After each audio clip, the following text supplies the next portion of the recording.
My name is Jason, and this is Just Watches. Okay, today we have the 2024 State of the Collection. These are my favorite types of videos to watch from other watch review channels because I like to see what they actually keep in their collections. I also like to make them just to document the changes in my own collection from year to year. Now, I've successfully kept my collection under 12 watches, and then I've also kept stats on how often I wore each of these watches this year, which I'll put on screen now. Now, these stats are only for watches I own. Anything I borrowed for review, I did not count in this graph. The red bars are watches that are sold as of the recording of this video. You can see my top 5 worn watches this year were the Raymond Weil Skeleton, the Tudor BB58, the Christopher Ward C60 Sapphire, the Quartz Grand Seiko GMT, and finally the Citizen Chronomaster. Now this was a fun stat to track this year to see how much wrist time my watches are actually getting, and also drove the decision to sell some of them, excluding sentimental watches like the Seiko Sarb033 and the Invicta, despite the fact that I don't really wear them. Now, I won't go into the detail of all these watches, except for one. I have a review for each on my channel if you're interested, and I'll provide the links in the description. So first up we have the Invicta I-Force, reference 23777. Now this is what got me into watches. This was a gift from my wife. I was vaguely aware of mechanical watches, but after actually owning one, especially with an exhibition case back, it just really got me fascinated with mechanical watch movements. While I have grown to love quartz watches as well, I do sometimes wonder if this watch had been a quartz one, I don't think this channel would exist, which is kind of a funny thought. So she inadvertently got me deep into this hobby. Next we have the Seiko 7838-6010. This was a gift from my father-in-law and is one of the world's first quartz chronographs. I had it cleaned up by a watchmaker and it functions perfectly. These were actually designed to be serviced and should last a long time. While I don't wear it that often, it does have a special place in the collection. Next we have the legendary Seiko Sarb033. I love this watch. I actually sold one and then I ended up rebuying it, which is one of the only times I've ever done that. I have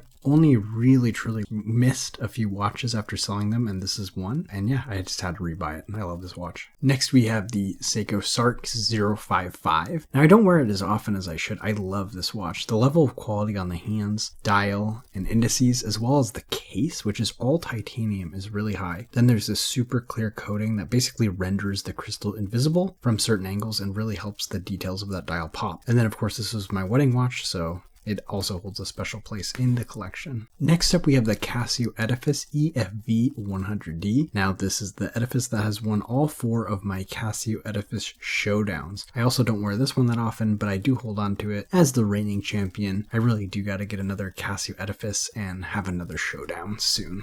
Next we have the Christopher Ward C60 Sapphire. I still love this Christopher Ward. While I picked up a really cool skeleton watch this year, this Christopher Ward provides a peek at the movement in a very unique way with that semi-translucent dial. Christopher Ward's been doing really cool stuff, and they've been slimming out some of their cases, so I'm really interested to see if we get an updated version of this watch in the near future. Next up is the Grand Seiko SBGN003. This is my first foray into quote-unquote luxury watches, and while it's incredibly nice, it didn't really satiate my desire for watches like I'd hope. Now, I really didn't learn that lesson. I did also get a Tudor BB58 this year. That said, I still really love this Grand Seiko, and the fact that it's quartz and always ready to wear was one of the big reasons that it got the second most time on my wrist of all the watches I owned for 2024. Next, we have the Citizen Chronomaster. This is another watch that I picked up this year that has gotten a ton of wrist time. Now, the Chronomaster, it feels a bit undiscovered, kind of like Grand Seiko was maybe a decade ago. This watch is gorgeous. I love the smaller size, as well as the fact that the watch has a perpetual date function that automatically adjusts for the different numbers of days in the month. It also is super accurate with a stated accuracy of plus or minus 5 seconds a year, and then it's solar. This is the true set it and forget it watch in my collection, even more so than the Grand Seiko, because this one, the date is also always right. So whenever I don't want to wind a watch or set the time, this one definitely gets picked up often. And now you probably saw the recent review. I did pick up the Tudor BB58 this year, a watch that I've wanted since it came out. Now this is a tremendous watch. The main complaint I have heard is that it's boring, and I can definitely see that, but I loved it and it was my most worn watch this year. So why did I sell it? Well, honestly, I just want to try out more stuff. I don't find myself needing to hold on to watches. It was fun to own, and it also gives a great point of comparison since it's such a popular watch. But for now, I just want to keep experiencing other brands. And then with my goal of keeping my collection at 12 watches pieces or less, and then the significant amount of funds in the watch budget that this watch represented, it just needed to go. And last but not least is the Raymond Weil Skeleton. Now last year I got an Orient Star skeleton that I really liked, but it was a bit difficult to read and not enough of a skeleton for me. This watch, however, uses a modified movement by Sellita, and I think it might be the perfect skeleton, as absolutely every component of the movement is visible through either the front or the back of the watch. Plus, I just love the position of the balance wheel with that full bridge. Now this is the only watch in the State of Collection today that I don't have a review for, but I'll get a review of this watch coming in early 2025.